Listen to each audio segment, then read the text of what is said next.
오늘 오전 국회 법사위가 열립니다. 한동훈 법무부 장관이 출석하는 만큼 단연 화두는 헌법재판소의 이른바 검수완박법에 대한 결정이 되겠는데요.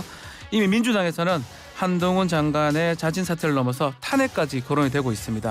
궁지에 몰린 한 장관 어떻게 대응할지 관심인데요. 국회 법사위 소속 더불어민주당 김남국 의원이 지금 전화 연결돼 있습니다. 의원님 나와 계십니까? 네, 안녕하세요. 살고 싶은 도시, 살기 좋은 도시 안산 단원을 김남국입니다. 네, 안산에서 직접 받는 겁니까? 네. 네, 너무 감사드리고요. 이른 아침에. 자, 바로 본론부터 질문을 좀 드려보겠습니다. 한동훈 장관 직접 책임지고 사퇴하라 이렇게 법사에서 얘기할 겁니까? 네, 이미 지난주에 원내대표가 공개적으로 국민들에게 사과하고 사퇴해야 된다라고 이야기를 했습니다. 예. 한동훈 장관은 사실상 윤석열 정부의 2인자인데 그런 어떤 2인자라고 하는 그 권력에 취해서 국회의 입법권에 대한 무도한 도전을 한 것이라고 평가한다라고 이렇게 우리 박홍근 원내대표께서 이야기를 했는데요. 네. 실제 지금 우리 헌재 결정에서 나온 내용을 보게 되면 우리 지난해 국회에서 통과된 개정안의 취지는 명백했습니다. 검찰개혁의 가장 핵심이라고 할 수 있는 것이 비대해진 검찰 권한 그리고 무소불위의 수사권을 제한하기 위해서 수사기소를 분리한다. 그리고 수사기소권은 분리하고 검찰의 직접 수사권은 한시적이고 직접 수사의 경우에도 수사검사와 기소검사는 분리하는 방향으로 개정한다라는 것이 가장 중요한 여야 간에 합의된 개혁안의 핵심이었습니다. 네. 그래서 이제 수사 기소를 분리하는 방향으로 검찰의 수사권을 축소하는 방향으로 개정을 했는데도 불구하고 그것을 시행령으로 완전히 뒤집어가지고 명백한 위법하고 반헌법적인 불법 시행령을 만든 겁니다. 그래서 이제 헌재 결정은 여기에 대해서 법무부와 검찰이 잘못했다라는 것을 명백하게 지적한 것이기 때문에 네. 한동훈 법무장관은 여기에 대해서 국민에게 사과하고 그리고 사퇴를 하는 것을 더 나아가서 결국에는 위법 시행령을 다시 개정하는 것이 다시 바꾸는 것이 원복하는 것이 필요하다고 생각이 됩니다. 그러면 한 장관의 책임이 헌법재판소에 권한쟁의 심판 청구한 게 책임입니까? 아니면 위법 시행령을 만든 게 책임입니까? 위법 시행령을 만든 것이 당연히 책임입니다. 아, 그게 가장 크다라는 거죠? 네.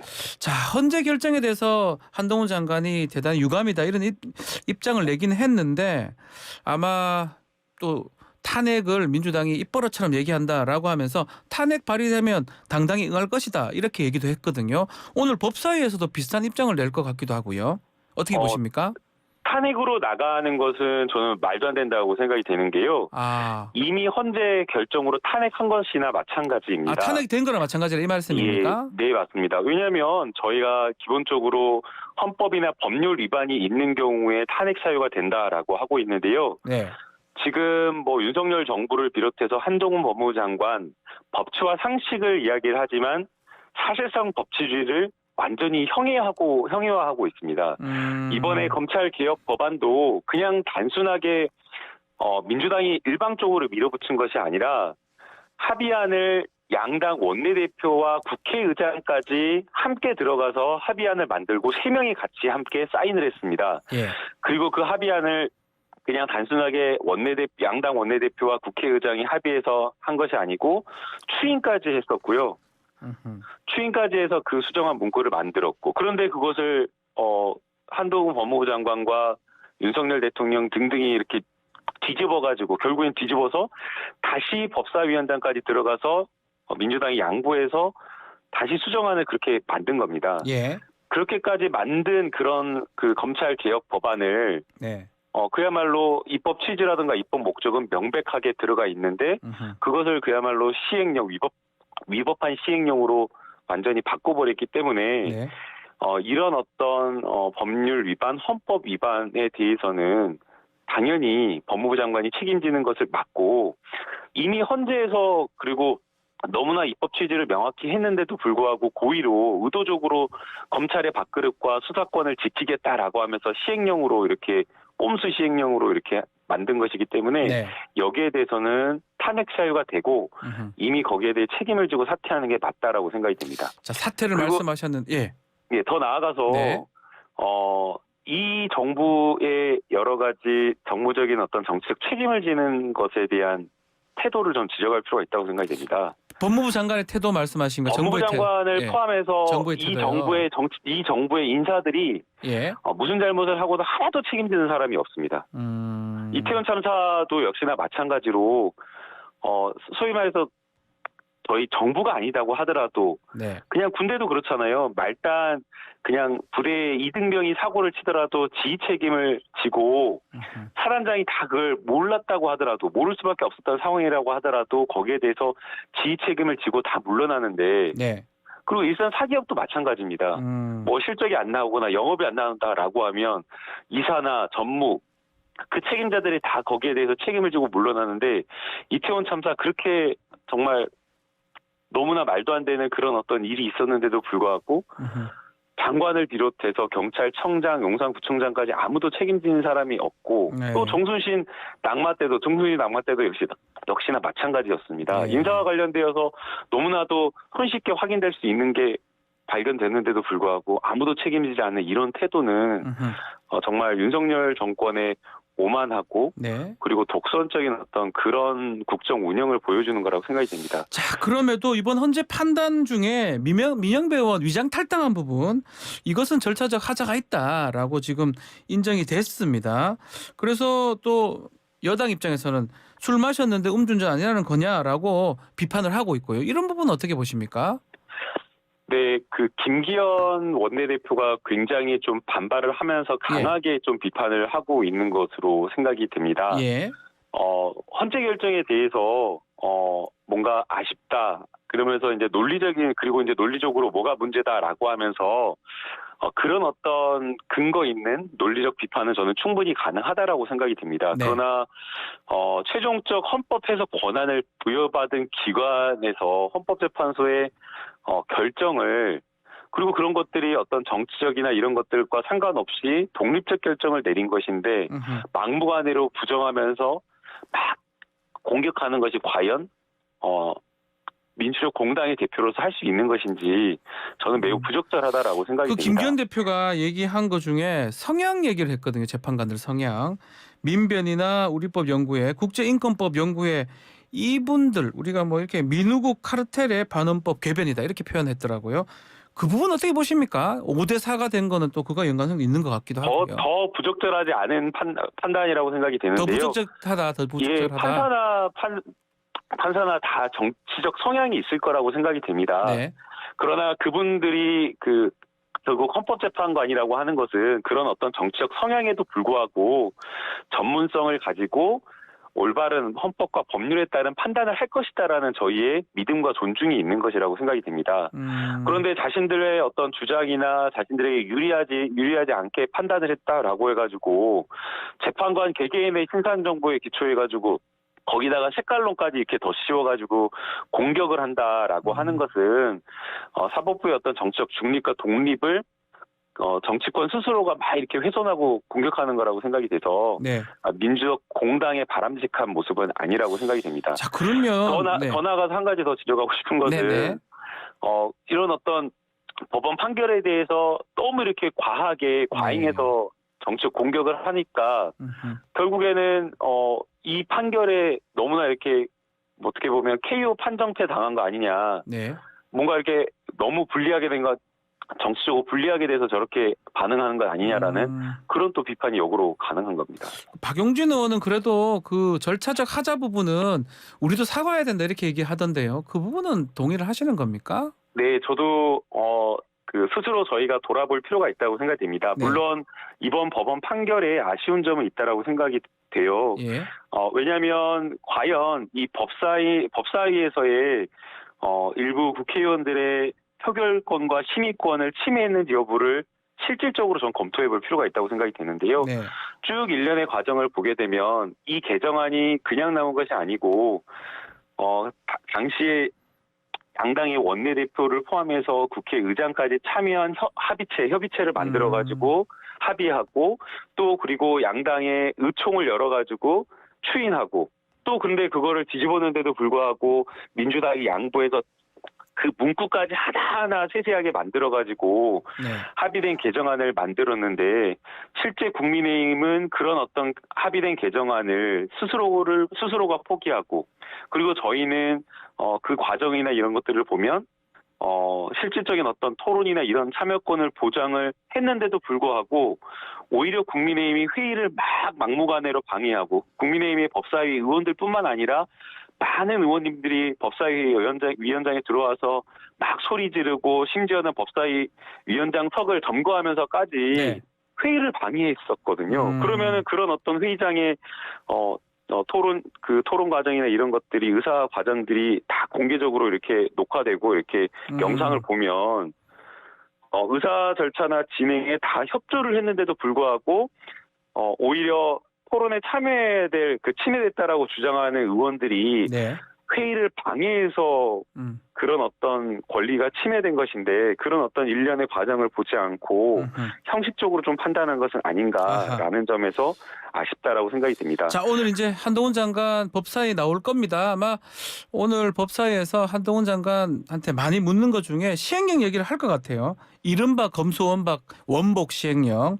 이거를 어떻게 할 겁니까? 또 민주당 이걸 돌리기 위해서 뭐 새로운 입법 이런 것도 준비 가능한가요? 그러니까 어려움이 있어요. 왜냐하면 사실은 입법 취지는 명백했습니다. 이렇게 법무부에서 입법 취지와 입법 목적이 명백함에도 불구하고 꼼수를 부릴 것 같아서 국회의장이 이것을 통과시킬 때 검찰 개혁의 검찰 수사권과 수사 기소를 분리하고 검찰권에 대한 남용을 줄이는 방향으로 개정하겠다라는 그 입법 취지를 명확히 했거든요. 네. 그러니까 그리고 이제 이번에 헌법재판소의 법무부의 의견서도 역시나 마찬가지로 그 입법 취지를 알고 있고 그래서 수사권이 침해당했다고 주장한 거 아니겠습니까?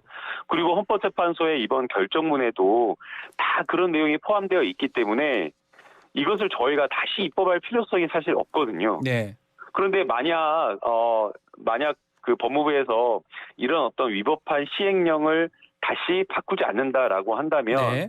저희가 입법적으로 이것을 다시 한번 이렇게 개정을 통해서 좀 더 명확하게 할 필요가 있지 않나라는 생각은 듭니다. 등을 또 중으로 바꾼다 뭐 이런 말씀으로 들리기는 한데요. 자, 오늘 그 법사위에서 정순신 변호사 부실 인사검증 문제 이 얘기도 다뤄집니까? 네, 그것도 다뤄질 것으로 생각이 됩니다. 법무부 인사검증단이 주된 또 얘기가 될 것 같아요. 그 부분 맞습니까? 네, 저희가 인사검증단을 설치할 때부터 네. 법률에 따르면 법무부 업무에 인사검증 업무를 위탁받아서 처리할 수 있는 법적 권한이 근거가 없다라고 네. 하면서 문제 제기를 했었습니다. 그리고 동시에 또 이 법무부의 인사검증단이 1차 검증과 2차 검증을 나눠서 이제 법무부에서 설명할 때는 1차 검증과 2차 검증을 나눠서 더 검증을 두텁게 실질적으로 한다라고 하면서 그리고 또 더 나아가서 국회의 질문을 받게 되니까 투명하게 된다라고 이야기를 했었는데 지금 1년간 이렇게 인사검증한 것들을 보면 인사검증 실패가 너무나 많은 겁니다.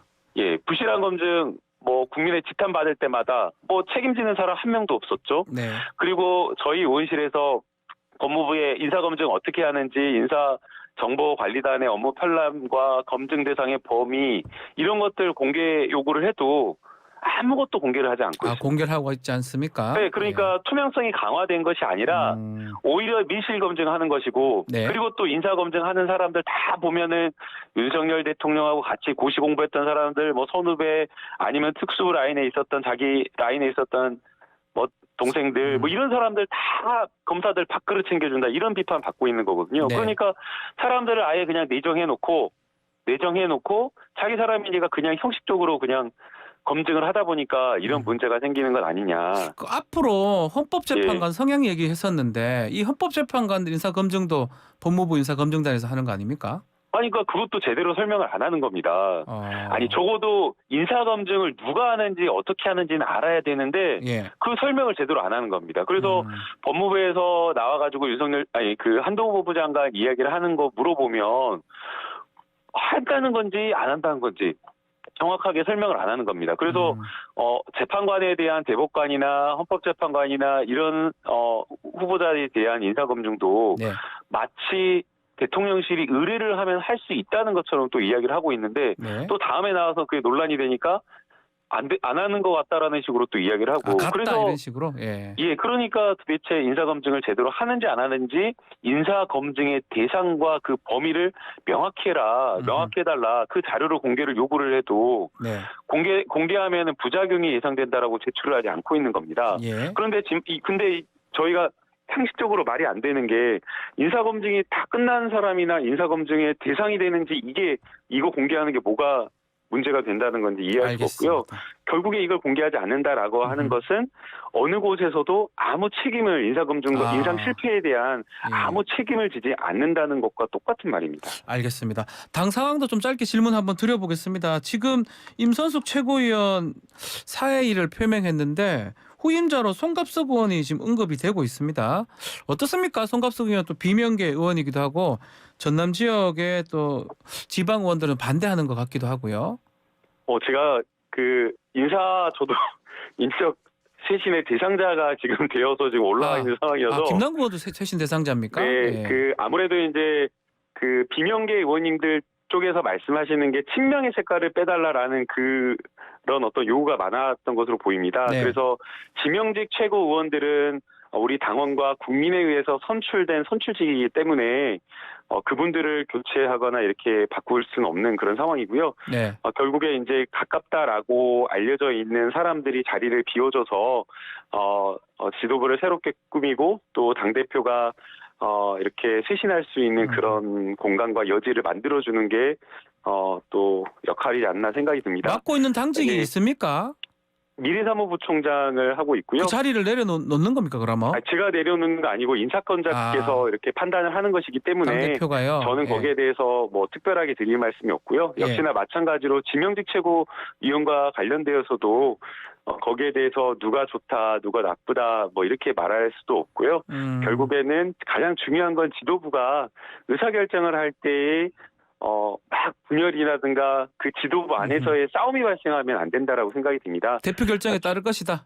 예, 맞습니다. 그래서 지금 보면 지금 지도부가 색깔은 각기 다 다르고 선수도 다르지만 모든 것들을 합의해서 원만하게 의결하고 이렇게 쭉 당을 이끌어 왔기 때문에 앞으로 새롭게 지도부에 참여하는 지명직 최고위원도 역시나 마찬가지로 소신 있게 또 말할 때 말하고 또 여러 가지 의사결정을 할 때에는 합리적으로 토론하면서 민주당을 위한 결정을 할 수 있는 그런 분이 좀 들어오는 게 제일 중요하지 않을까 생각이 듭니다. 알겠습니다. 마지막으로 지금 민주당 지지층이라고 알려진 강성 또 개딸 이거 지금 좀 그만하라는 또 박용진 의원 얘기도 좀 있거든요. 민주당 단합 가장 큰 걸림돌이다. 이 부분 어떻게 보십니까? 근데 저는 이제 제가 선거 이렇게 하고 이럴 때 저는 제가 뭐 정치를 한 지 얼마 안 됐지만 이런 이야기를 많이 들었었거든요. 많은 선배 의원님들께서 지역에서나 아니면 선거운동할 때 명함을 나눠줬는데 명함을 앞에서 찢어버리거나 욕설하시는 분들도 있다. 예. 그럴 때 항상 웃으면서 그분들 말씀 더 경청하고 더 가깝게 이야기를 들어야 된다라고 이렇게 배웠거든요. 그리고 저는 그게 상식이라고 생각을 하는데 네. 어느 순간 오히려 이제 저희 정치인들이 국민들과 소통하지 않고 약간 오만한 태도로 오히려 거꾸로 국민들을 비판하고 있는 것이 아닌가 생각이 듭니다. 더 국민의 말씀을 경청하고 소통하는 노력을 해야 된다라고 생각이 되고요. 지지층도 마찬가지고. 더 나아가서 개딸이라고 하는 이 프레임은 일부 보수 언론과 국민의힘에서 자꾸만 민주당을 공격하는 프레임입니다. 네. 적극 지지층은 민주당뿐만 아니라 국민의힘도 있고 오히려 국민의힘이 저희 민주당보다 훨씬 더 10배 이상 욕설하고 비하하고 쫓아다니면서 폭력 행사하고 이런 사람들이 많거든요. 그런데 저희 지지자들은 그런 사람들이 아마 일부일 건데 자꾸만 그 보수 언론과 국민의힘에서 개딸 프레임을 만들어서 민주당 지지자들을 뭔가 비이성적이고 폭력적이고 무지성적이다라는 식으로 이렇게 폄훼하는 용도로 쓰고 있는데 알겠습니다. 우리 민주당 국회의원들이 민주당 지지자들을 그렇게까지 겸해하는 프레임에 말려들어서 공격하는 게 함께 비판하는 게 바람직하지 않다고 보이고요. 우리 당원들이 정말 더 국민들이 정말 민주당 국회의원들보다 훨씬 더 진심으로 민주당을 위해서 헌신한 분들이기 때문에 거기에 대한 존중과 네. 더 적극적으로 소통하는 노력이 필요하다고 생각이 듭니다. 알겠습니다. 폭행 그거는 아직 확인된 건 아니니까요. 그거는 좀 다시 말씀을 아니, 드리고요. 확인된 거 많습니다. 그 예. 선거 기간에 와서 막 쫓아와서 막 그러신 분들이 있어서 네, 고소고발한 알겠습니다. 건도 많이 있습니다. 알겠습니다. 자, 오늘 말씀 여기까지 듣겠습니다. 감사합니다. 네, 감사합니다. 김남국 더불어민주당 의원과 함께했습니다.